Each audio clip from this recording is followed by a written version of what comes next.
Good day everyone, Daniel's back! Andito na naman po kami sa mga inasal, tatlo po kami, no?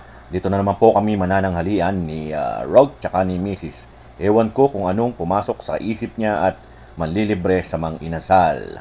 Anyway guys, the good things happens here magkasama kaming tatlo, no? Solid ang aming banding. Kasama si Baby Rog tsaka si Mrs. As usual guys, alam na this, green plate si Daddy, meaning pag green plate, unlimited rice si Daddy, no?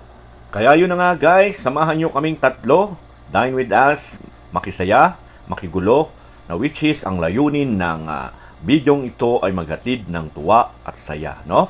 Magbigay ng inspirasyon doon sa mga nangangalungkot. So, ganyan lang talaga ang buhay guys.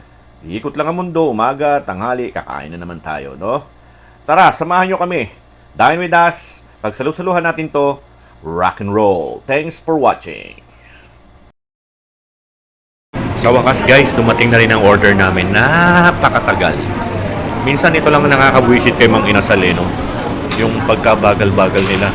Siguro hindi mo masisi dahil yung pagdating namin wala pang baga.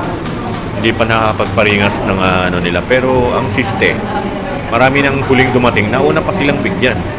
Kaya minsan nakakapagdamdam, Mang Inasal, bakit ganito? Pero masarap ang luto nyo. Buwangawi na lang tayo sa luto nila. Kain na tayo guys, Green Zone. Dine with us. Ayan na guys, kain na na.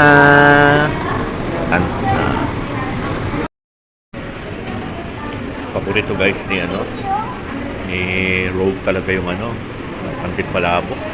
Masarap kasi yung pansit palabok ni Mang Inasal guys. Napaka yummy niya. Mas masarap pa tong palabok na to kaysa kay Aling Kedeng. Pero kanya-kanyang taste Nasasarapan ako sa kanya.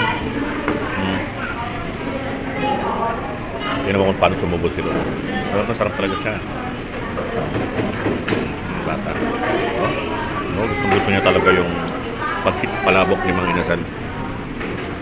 Kaya Aling Kedeng di siya ganun kumakain pero dito kain na kain. Guys, hindi rin mawawala yung patay kom ni Mayora. Kay Mudra.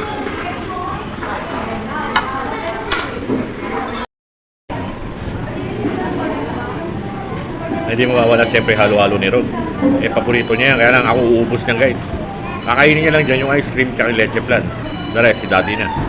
Thanks for watching. See you on my next video. Rock and roll.